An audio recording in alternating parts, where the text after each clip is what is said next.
Hey everyone, this is John with Sun and Shadow, where we build tools for competitors and warriors. On this episode of 5-minute tips for 1-minute shooters, we're going to take the data that we gathered in our last episode and we're going to use it here to build our ballistic profile.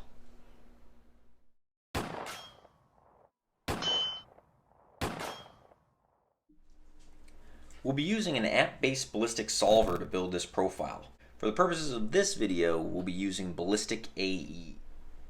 First, grab your zero target or the data that you gathered from our last session. I've got my data here and I'll reference it as we go along building the profile. After you have that info, you can open the solver. We'll start by selecting the projectile that we're using. If you use factory ammo, this projectile is usually listed on the box, or you can look it up on the manufacturer's website. But for this example, we're using .308 Winchester, which is topped with a 175 grain Sierra hollow point boat tail Match King, and we'll select that from the list. We'll go to .308, we'll click on Sierra, and we'll find the 175 grain Sierra Match Kings.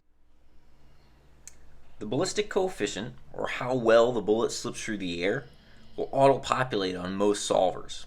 If it does not populate, you can again look up the coefficient for that bullet on the web. I am still using the G1 drag model and recommend keeping that if you're new to long-range shooting, even though the G7 model is more accurate for hollow point boat tail bullets. Next, let's begin entering some of our measured data. So for my setup, my average velocity that I recorded was 2479 FPS,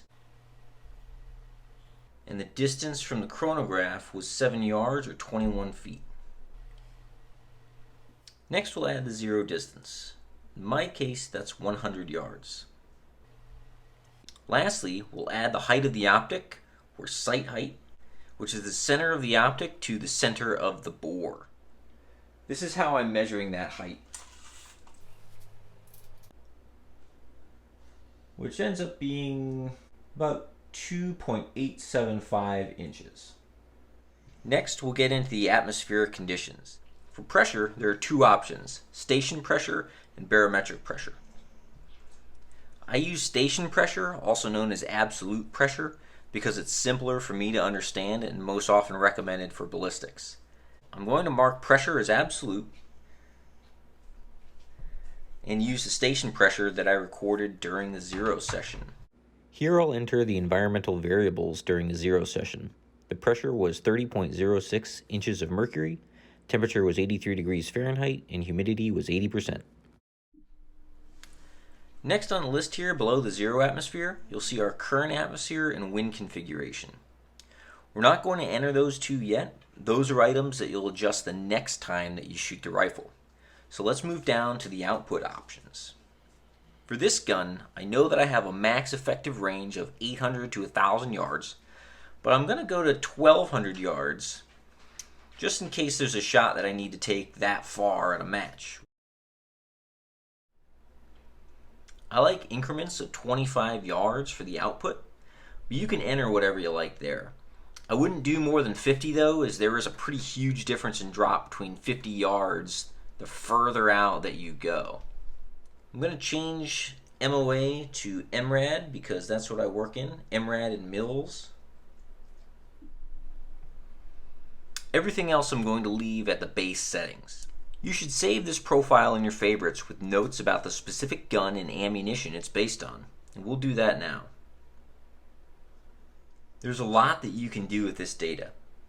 We'll skip most of it though for one last item, how to use this baseline data for your next match. When you shoot again, you'll need to load your new profile, which we can do from the saved favorites. Start with your weather station and pull the atmospheric temperature, pressure, and humidity. Enter these into the section labeled Current Atmosphere.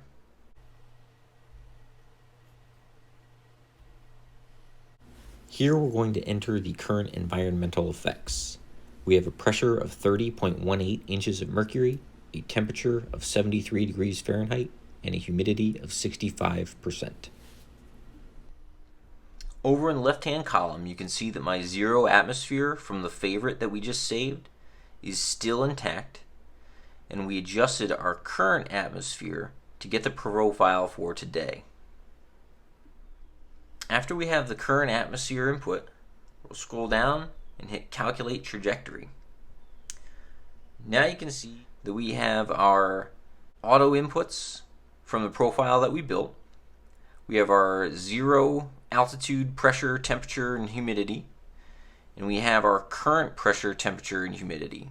The altitude is auto-populated because we are using absolute pressure. You'll notice that your outputs might differ a little bit from the original 0 atmosphere, and it should. If the environment changes, your bullet trajectories will too. You can use this profile to calculate drop at any given distance for your particular rifle and ammo. That's a wrap for the basics of using the ballistic solver. If you have any questions, please drop them below. And when you're at the range, remember to have fun. We're always learning.